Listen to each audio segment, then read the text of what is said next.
Looking at our world from a theological perspective. This is the Theology Central Podcast, making theology central. Good evening, everyone. It is Thursday, November the 17th, 2022. It is currently 11:51 p.m. Central Time, and I'm coming to you live from the Theology Central studio located right here in Abilene, Texas. And I know it's late at night. It's almost early morning. It's almost midnight here in West Texas. So you may be thinking or asking, why is he going live at such a late hour or early hour, especially depending on which time zone you're in?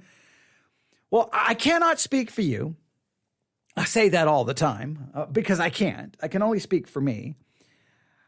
But this is one of those situations where earlier this evening, I came across a news article and it just really hit me emotionally. I've had lots of emotions tonight, not all of them about this news story. So I have lots of emotions going on right now. But this news story just really hit me in a powerful way because it deals with a teenager. It deals with the death of that teenager's parents, or parent, I should say. So it deals with a teenager, the death of that teenager's father, let me state it that way, and the funeral. And I can relate to that story because I was a teenager when my mother died. Now, it wasn't my father. It was my mother died when I was a teenager. And I had to go to the funeral. Now, you may say, had to, you mean you got to. Well, I can't say that I got to. I felt like I had to, and it wasn't a pleasant experience. My relationship with my mother was not great. It was complicated to say the least. A lot of bad and horrible things went down. I'm not here to delve into that, into my past or the horrible stories of my upbringing.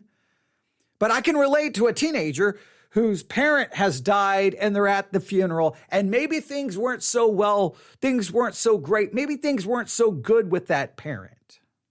So right, immediately there's an emotional connection with me, right? Here's a teenager, their father died. I was a teenager, my mother died. They're at the funeral, I had to be at my mother's funeral.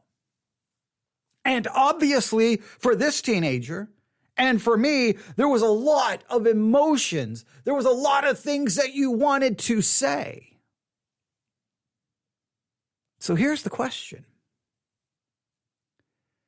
What is the purpose of a funeral? What is the funeral really there for? Is the funeral for the person who passed? Is it for the person who died? Is it for them?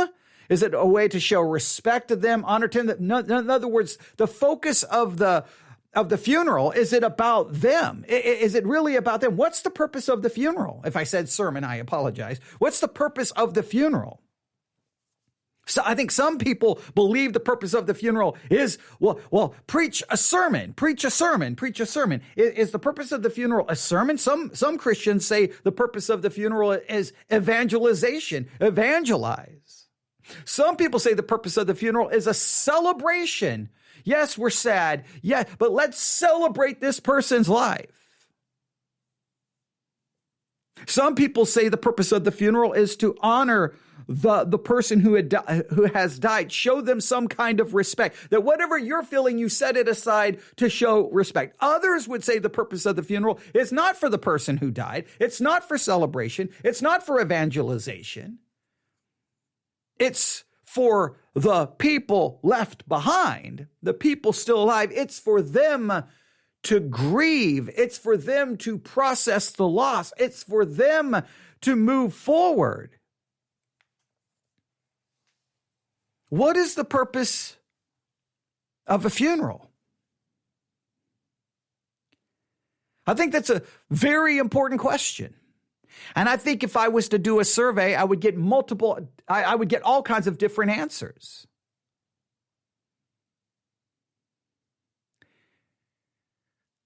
When I went to my mother's funeral, I don't know what I felt the purpose was. Maybe some kind of closure. Maybe it was just something that I knew I had to do because, well, that's what's expected, right? Like, I don't know if I was able to even process exactly what was supposed to happen, what was supposed to transpire there. I know a lot of people walked up and gave me lots of cliches and lots of words, basically. I mean, in some ways I felt like I was getting, hey, the sun will come up tomorrow. Things are going to be good. All things work together for good. Everything's going to be wonderful. Life will get better. Like I felt like I got a lot of cliches, and in some ways they did not help, and they made me very, very angry. I'm like, yeah, life's going to be better, but my mom's still going to be dead. What is the purpose of the funeral? Well, the reason I'm asking this question is because a teenager who lost her father gave a eulogy at her father's funeral. And to say that the eulogy was controversial would be an understatement. Of course, the eulogy made it to TikTok. Of course, the eulogy made it to Twitter. Of course, the eulogy made it to social media. That is the difference maybe between now and in the past, where your eulogy would not make it to social media. I don't know who decided to record the eulogy. I don't know if it was the teenager themselves asking someone to record it. I don't know. But it made it to social media. That's a whole other conversation. And her eulogy, let me just describe it.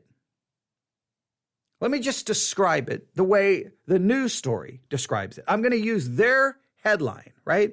I'm going to use their headline. All right, you ready?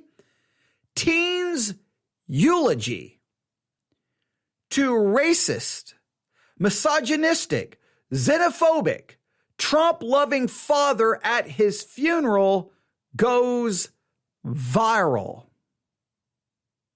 So the teen is going to give a eulogy to her racist, misogynistic, xenophobic, Trump-loving father at his funeral. Immediately, something, this is not going to look or sound wonderful. But again, my question, who is the funeral for? Is it for her father? Is it for her? She's the daughter, right? Is this funeral for her to grieve and for her to process? And maybe she wants to say something to her racist, misogynistic, xenophobic, Trump-loving father. Maybe she wants to say something. Is it right for her to say it? I mean, because it's for her, but then you're like, well, wait a minute. It's also for other people, but they could stand up and say what they want to say. What's really the purpose here? Or if she stands up and she has strong words to say about her racist, misogynistic, xenophobic, Trump-loving father, is she making it about her? But is it about her? Now, of course, on social media, everyone has an opinion on it because, other people's grief and other people's sorrow and other people's pain and other people's funeral, everyone has to comment on it. But at the same time, someone posted it on social media. The story was posted earlier this evening. I think it was around 4 p.m. Central Time. I think it was around 4 p.m. Central Time when it was posted. It may have been about 5 p.m. And I've looked at it countless times and just kind of had some conversations with myself about it, trying to process it. Here's the story. A 19-year-old TikTok user has gone viral after sharing a video of their eulogy to their deceased father. Now, please note, it seems to be that the teenager is 19 years of age, a TikTok user, and they're the ones who shared the video. So they're the ones who, now either someone else recorded it or it sounds like possibly she wanted it to have it recorded. Now, we could debate the rights and wrongs of that all day. We can debate that all day. But it appears that she really wanted these words to be heard by more than the people at the funeral, but people everywhere on the internet. So it feels that in some ways, she wanted to use the funeral as an opportunity to make a statement. Is that wrong or is that right? What's the purpose of the funeral? What is? Because I don't think there is not an agreed upon purpose of the funeral. Again, some people think it's a celebration. Some people think it's a time for evangelization. Some people think, it's a time to honor the dead. Some people think it's a time for the family, for those left behind to grieve. Everyone has their own view of it. Now, the thing is when you have everyone walk into a funeral, you have people who walk in with all kinds of different perceptions of what should and shouldn't happen, what is allowed and what isn't allowed, what will make them comfortable and what will make them very uncomfortable. Personally, I despise funerals, and I've said it so many times. When I die, I will not have one under any circumstance. There will not be a funeral. Just the immediate family will be able to walk to the graveside as they lower the casket, and then that's it. Nobody's going to say a word. They can stand there and grieve in their own way, think whatever they want to think, and then that's it. I don't want any kind of service. And I know some people say, no, you should use it as an opportunity to preach the gospel. I understand people think that that's the way it should work, but I just, people are there to grieve. I don't know if they're there to hear a sermon. I don't know. I just have a different perspective on it, and you can disagree with me. That's okay. But let's go back to this 19-year-old TikTok user. Her father's dead. Now, let's just remember, she's 19 years of age processing the death of her father. Let's just make sure, because it's easy to stand here and judge this. It's easy to stand here and condemn this. But let's stand back and at least appreciate it's her father, it's his funeral, and she's got to deal with it. Now, we may not, one of the things I try to say constantly is I think too many times we're too quick to judge how other people grieve, right? You can never judge how other people grieve. It's not your place. When my father died, I had Christians judge the way I handled it. I had people judge me. Christians judge me because I didn't handle the death of my father the way they thought I should have. I should have done this. I should have done this. I don't know why it's any of their business what I should do, right? It's my father. It's my father. Don't tell me what I'm supposed to do. I still get very upset and angry about it. I'm still very hurt by it because how dare they tell me what I'm supposed to do and then judge me and condemn me and use it as an opportunity. My father is dead and I'm being attacked because I didn't handle it the way they thought I should have. That's insane. The way people people are almost like beyond narcissistic. It's almost like an evil enters into them and they think they're of such self-importance they can judge other people's grief. So I don't want to judge her grief. I don't know.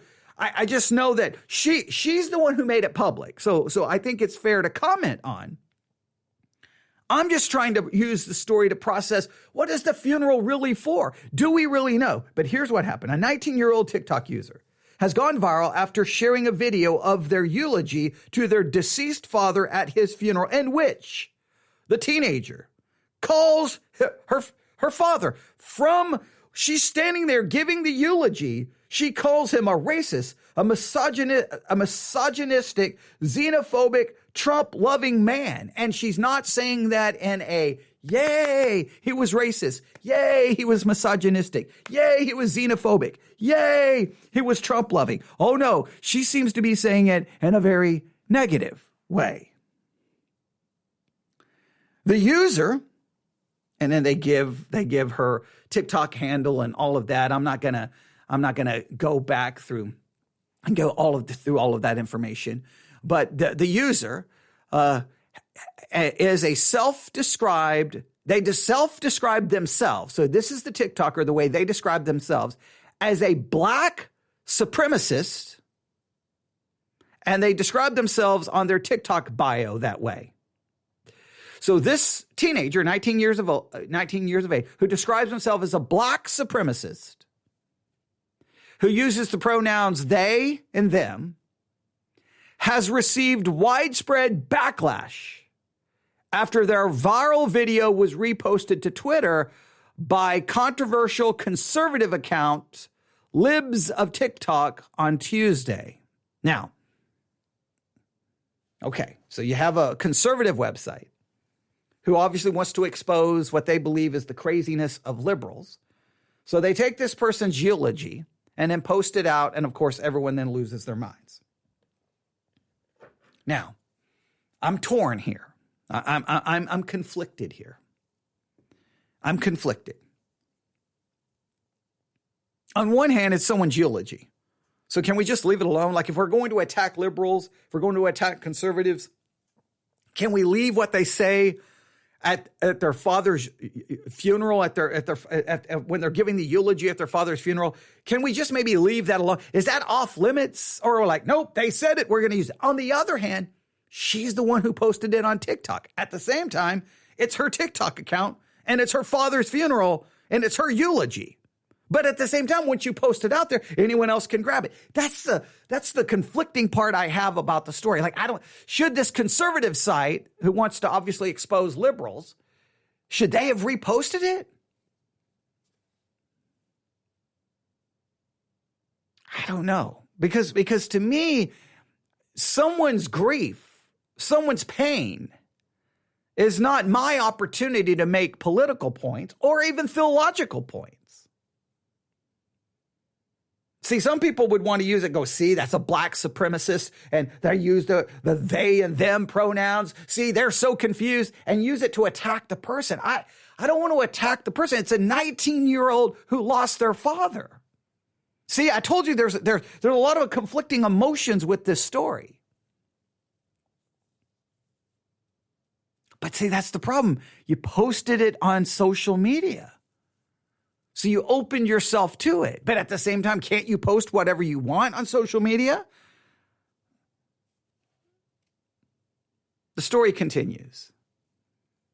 In the video, this TikTok user can be seen on stage delivering their eulogy speech to their father at his funeral.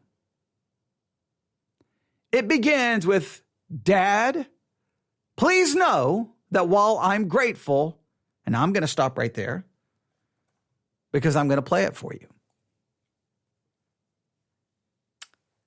I'm going to play this for you. I wanted to take a considerable amount of time before I played it, just because if people are tuning in live, they can hear this. And I want you to, first of all, and I know this is going to be hard, because what some of you are going to hear this, you see, I think different ears are going to hear this different ways. If you're a parent, you may hear this and be horrified and say, how disrespectful she is to her parents. How disrespectful. That is horrific. That is horrible. If my child was to do that, I would turn over in my grave. Some are going to hear it through the ears of a parent. Some may hear it through the ears of politics, right? Oh, she's one of those brainwashed liberals, or they may see it through the ears of a parent, the ears of politics. Oh, she's one of those brainwashed liberals. Some may hear it through the ears of generation. What do I mean by that? If you're an older generation, she'll be like, these kids today are just so disrespectful and out of control. Some will hear it that way. Some may hear it through the perspective of maybe religion. I guess it's impossible for me not to hear it and hear the words of a teenager who's lost their father, who obviously had a strained and messed up relationship with said father for whatever reason.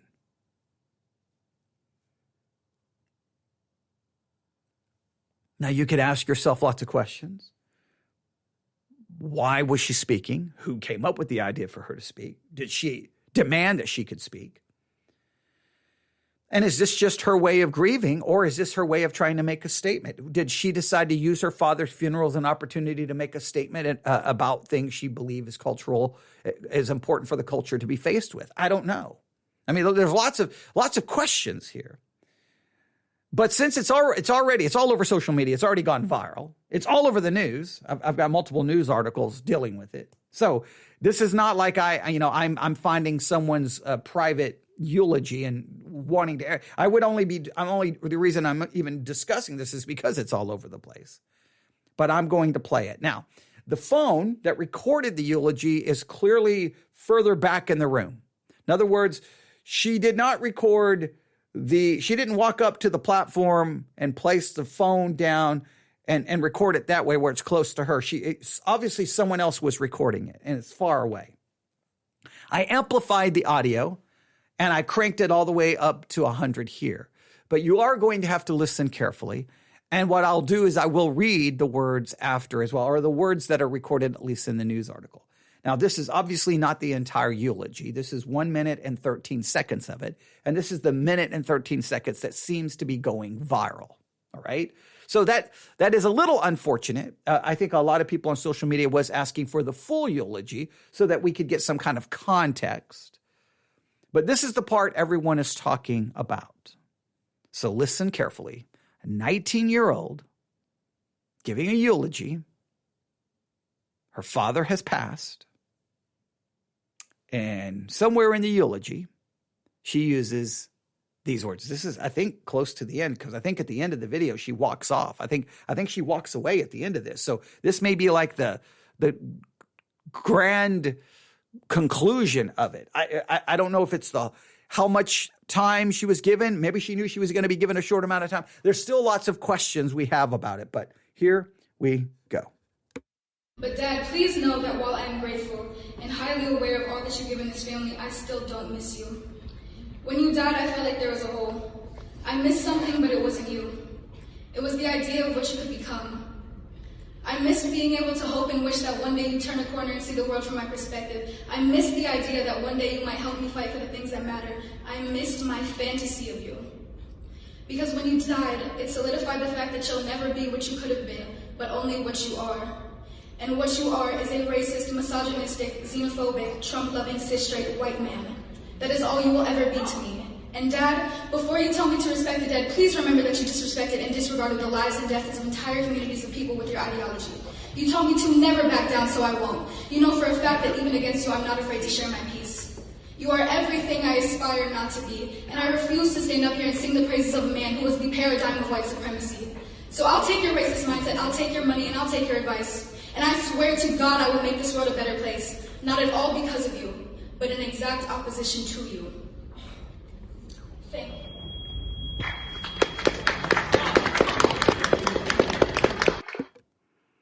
you. You can hear some gasp in the audience, like, what just happened? You can hear some applause at the end, but the people applauding seem to be very close to the one holding the phone. So here's a little bit of what she said if you could not hear all of that. Dad, please know that while I'm grateful and highly aware of all that you have given this family, I still don't miss you. When you died, I felt there was a hole. I missed something, but it wasn't you. It was the idea of what you could have become. I missed being able to hope and wish that one day you would turn the corner and see the world from my perspective. I miss the idea that one day you might help me fight for the things that matter. I miss my fantasy of you.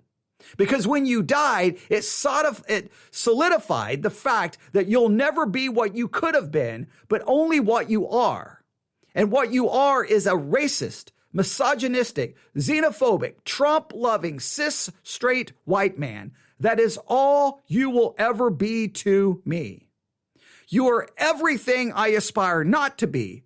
I swear to, I will make this world a better place, not at all because of you, but in exact opposition to you. And there's more there that she said. But because I think she said, I'll take your money, I will take your advice, or something along those lines as well was added there. Now, many, well, I could go through the rest of the news article. It's relatively long, giving all the different perspectives and this. Right now, there are 4,325 comments There's currently 467 people viewing the article, and currently 6 people are typing, okay? So the article is generating much discussion and much heated debate.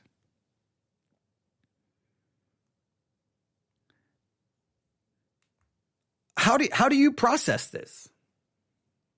You're going to hear it through your own set of ears and perspective. I still want to hear it. At least for me, I still want to hear that. Yes, those are some strong words, and yes, those are condemning words, and those are derogatory and slanderous words. And I don't even know how accurate they are. Maybe it's her perception of her father. I don't know if he was a racist. I don't know if he was misogynistic. I don't know if he was xenophobic. He may have loved Trump for all I know. I don't know. I don't know how accurate any of that is. But I know that's clearly her perception of him, and she's the one who, no matter what she wants to say, I don't miss you, and I only miss the fantasy of you. Like, she's almost like, I've got to make a point here. You could say, well, that's horrible. I understand that. And you could say that that's not the place to do so, and I can understand that. But where is the place? When is the time? You say when is the time to say those words? When is the time to express yourself? When is the time to say what you want to say? I mean, if the funeral is about the family grieving, you say, well, what about the rest of the family? I understand that, but what about her? When does she get to express this? To some counselor? To just a TikTok audience? When does she get to express it? I'll just give it's not the exact same thing, but I'll just show you that sometimes that you would think, well, that's not the time or the situation. I'll give you an example. I graduate from high school, graduation night. Now, it may not mean anything to you because it's just high school. Who cares about high school graduation? It's really meaningless. I mean, you know, I don't perceive it as anything of great significance, at least in my life. But it was important to me for this reason. My mother, on all the problems and issues we had, she tried to get me to quit high school. She almost became antagonistic towards my wanting to get my degree. She wasn't able to finish high school. It's a long, horrible, tragic story, and it was weird. She almost turned against it, like she didn't want me to accomplish that. And I didn't give in, and I wouldn't quit, and I wouldn't drop out. Not because I loved school. I hated it, and I've talked about how horrible high school was in my life. But I just felt that I needed to. Well, I wasn't living with my family when she died. I was living with a different family. We won't go through all the messed up story. But I'll never forget that when I walked across that stage and I got that diploma, I walked out of that building as fast as I could. I got in my car. It's at night. It's like a thunderstorm is in the area. Thunder, lightning. I drive to the Buffalo Gap Cemetery. I park. I climb over the fence with my high school diploma. I walk up the hill. And right at the top of the hill, there's a little chapel there.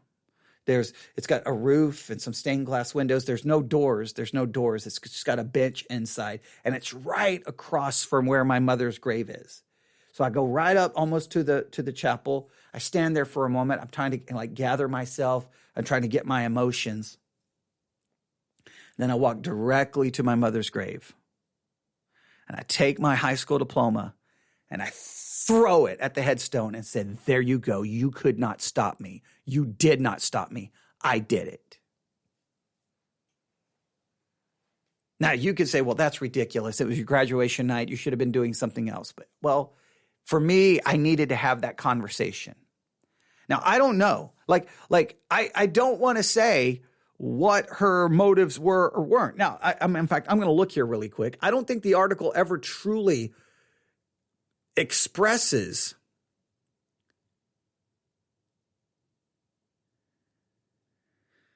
I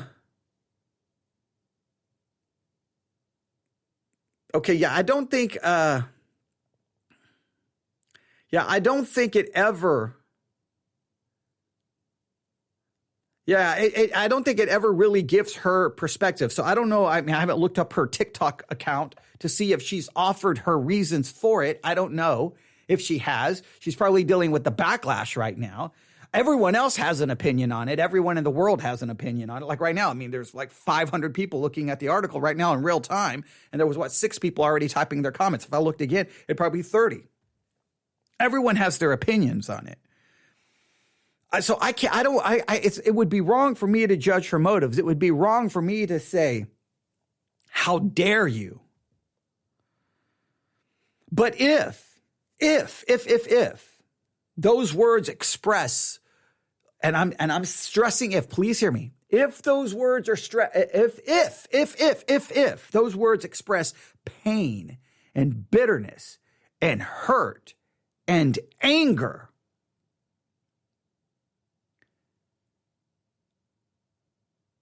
if there is not forgiveness, if she cannot let it go, that anger and bitterness will eat at her and will ultimately be detrimental to her own future and her own life.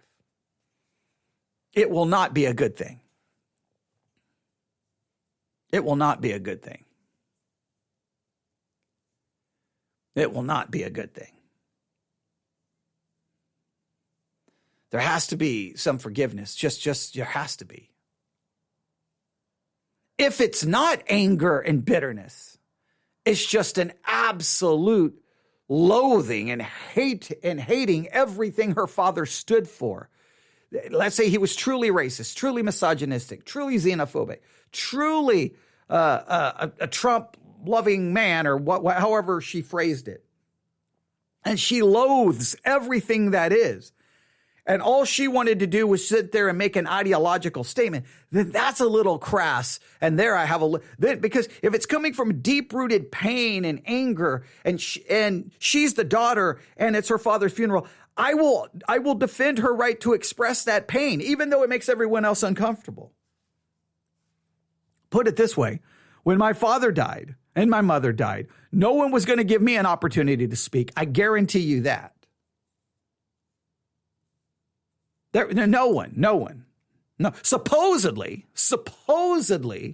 I cannot verify this, but I was told that at my father's funeral, there were people strategically placed to watch me to ensure that I wasn't going to do anything.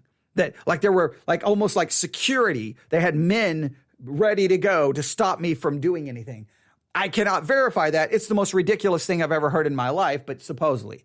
And there was great concern because my brother, we did not sit. We did not go they had a tent. When we got to the gravesite, there was like a tent, and there was supposedly the place for the family to sit. And me and my brother did not even walk in. Me and my brother didn't really speak to each other either, but we were standing back, and we didn't go sit anywhere where there were seats. We stood way back, because we didn't want to be really even a part of it. And then the man who spoke about my father was obviously speaking about some man I've never met, because I don't know. Clearly they buried the wrong man, because those words had nothing to do with my father. But okay, all right, that's a whole different story.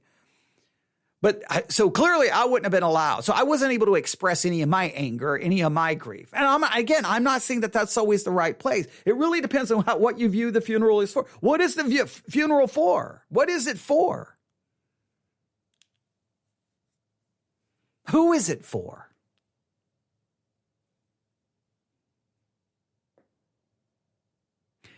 I'll just end with this. Number one, don't judge how other people grieve.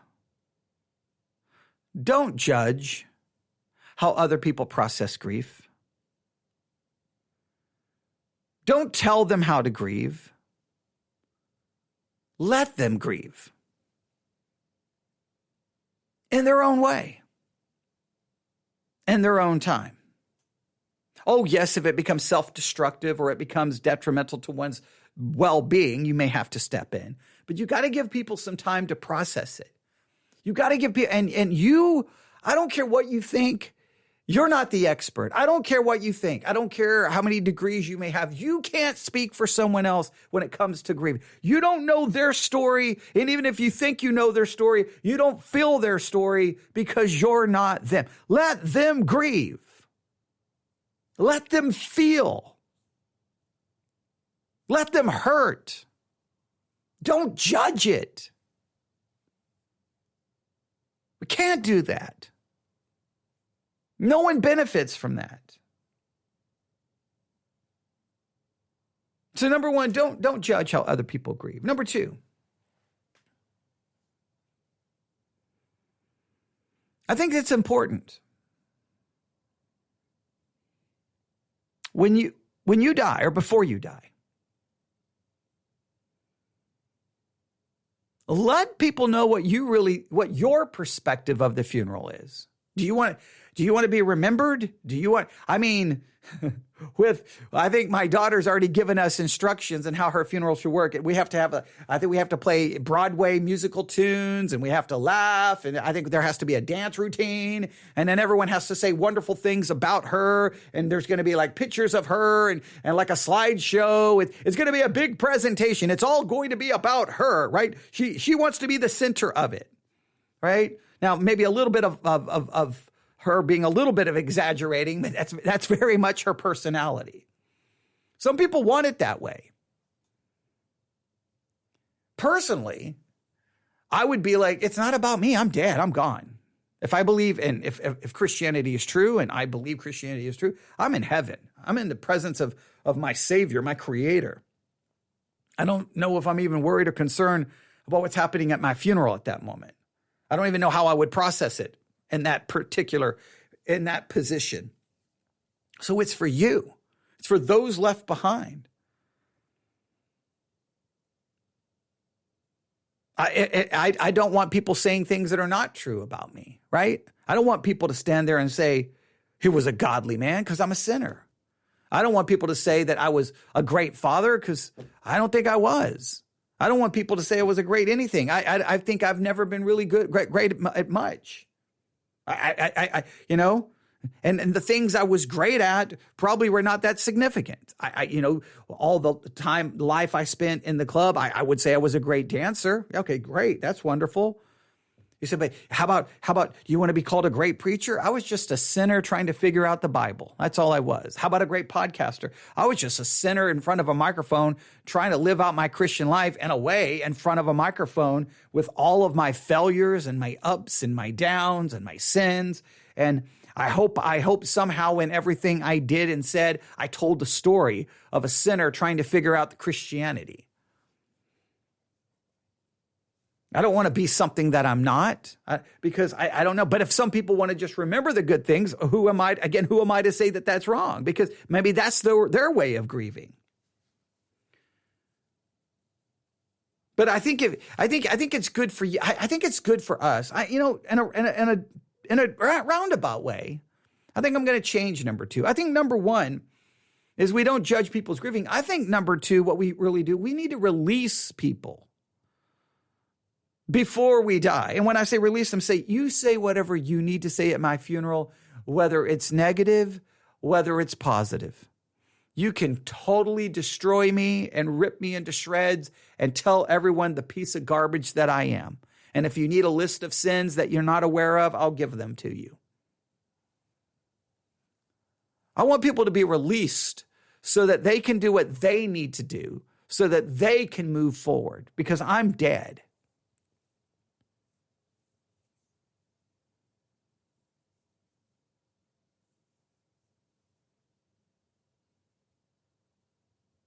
I think that's important.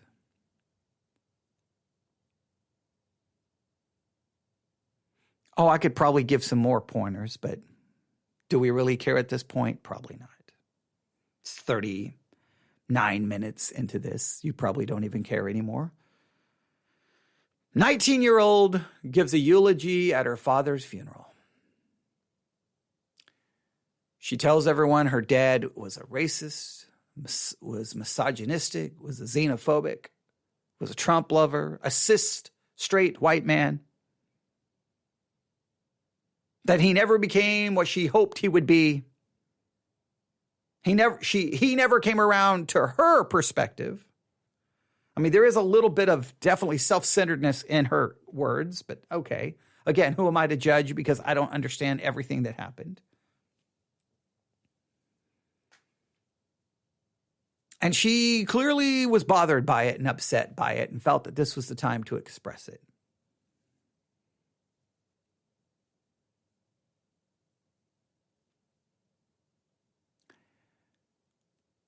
What is the purpose of a funeral?